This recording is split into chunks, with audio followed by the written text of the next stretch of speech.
Assalamualaikum warahmatullahi wabarakatuh. Saya Yosir Mahram dari kelas Ilmu Komunikasi 3C dengan NIM 200240124. Di sini saya akan menjelaskan mengenai strategi pemasaran. Baiklah, sebelum masuk ke strategi-strateginya, saya akan menjelaskan apa itu strategi pemasaran. Nah, yang namanya strategi pemasaran itu udah pasti identik dengan kata strategi, yang artinya cara, trik atau langkah. Jadi strategi pemasaran itu ialah seperti rangkaian perencanaan untuk menjangkau target pasar dan mengubah mereka menjadi konsumen produk, yang nantinya konsumen itulah yang dihasilkan oleh suatu perusahaan.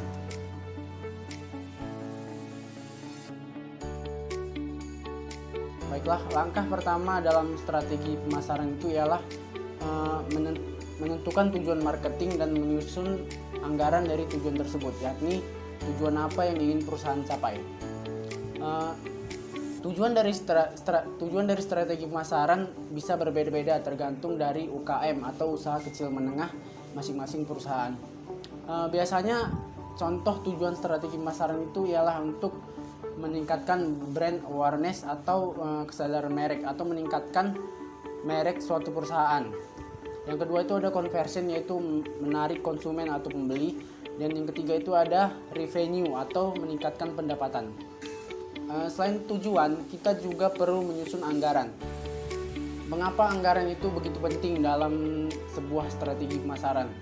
Mungkin beberapa orang berpikir bahwa dengan memposting suatu brand di sosial media saja sudah cukup, tetapi itu kurang efektif, yakni dimana kita perlu mengeluarkan biaya untuk memposting di Facebook Ads, Google Ads atau Instagram Ads.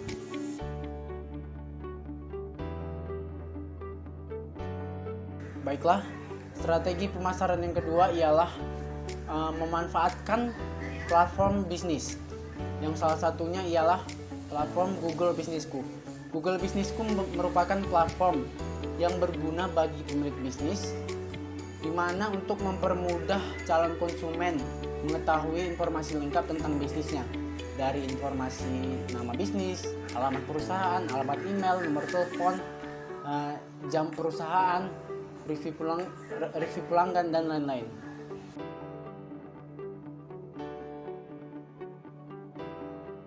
Baiklah, strategi pemasaran yang ketiga ialah menentukan channel atau kanal media sosial utama untuk bisnis kita. Banyak pilihan media sosial yang dapat kita manfaatkan untuk bisnis kita. Salah satunya ialah Facebook, Instagram, Twitter, Line, hingga YouTube. Bagaimana cara menentukan media sosial mana yang cocok untuk bisnis kita? Jawabannya adalah riset. Kita memerlukan riset audiens untuk menentukan media sosial mana sih yang cocok untuk bisnis kita.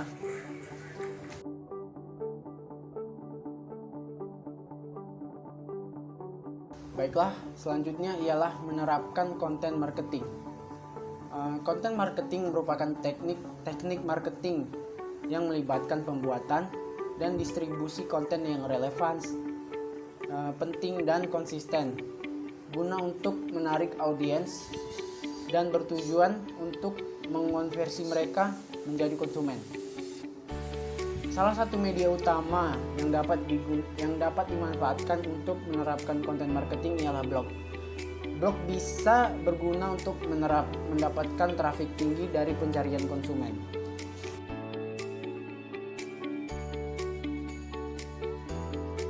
Baiklah, setelah kita menerapkan konten marketing tadi, kita harus membagikan konten yang relevan, penting, dan konsisten. Yang pertama itu relevans. Relevan yang dimaksud ialah ketika bisnis kita berhubungan dengan fashion, maka kita harus membagikan konten yang berkaitan dengan fashion tersebut. Yang kedua, relevan saja tidak cukup. Kita juga mempertimbangkan apakah konten tersebut penting atau tidak untuk diketahui target audiens. Buatlah skala prioritas berisi topik-topik yang relevan untuk target audiens. Lalu yang terakhir yaitu konsisten. Kita harus konsisten membagikan konten mengenai bisnis kita. Lalu yang selanjutnya itu, strategi selanjutnya itu ada yang namanya riset keyword. Riset keyword ini berfungsi untuk menentukan kata kunci apa sih yang relevan untuk blog atau website Anda. Memilih kata kunci yang tepat ini penting karena akan berpengaruh pada performa blog atau website yang ada di hasil pencarian. Setiap penulis blog maupun website harus mengetahui apa yang sering dicari oleh konsumen atau orang-orang di mesin pencari agar konten yang ditulisnya relevan dan bermanfaat untuk para pencari atau konsumen tersebut. Baiklah, strategi marketing yang selanjutnya yaitu adalah menempatkan situs kupon. Tujuan utama menempatkan kupon di situs-situs bisnis itu ialah untuk meningkatkan brand awareness tadi. Semakin menarik kupon diskon yang Anda tawarkan, maka semakin banyak orang yang akan menggunakan kupon tersebut. Dengan begitu, semakin banyak orang yang mencoba produk Anda. Jika produk Anda berhasil memuaskan konsumen, mereka tidak lagi memakai atau perlu terhadap kupon tersebut.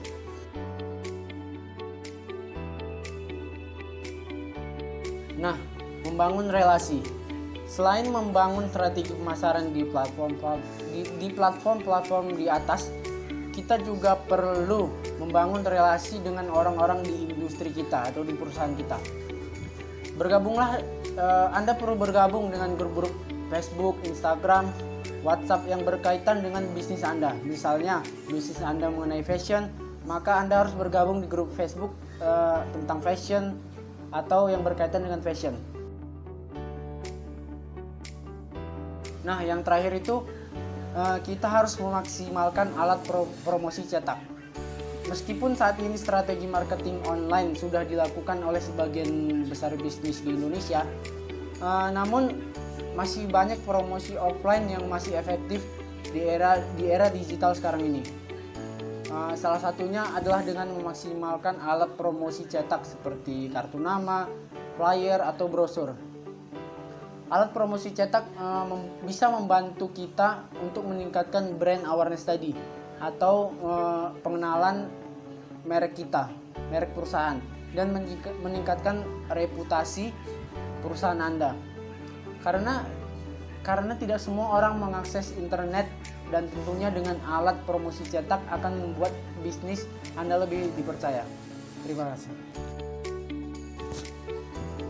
Baiklah, sekian dari saya. Jika ada salah kata atau kekeliruan, saya mohon maaf. Assalamualaikum warahmatullahi wabarakatuh.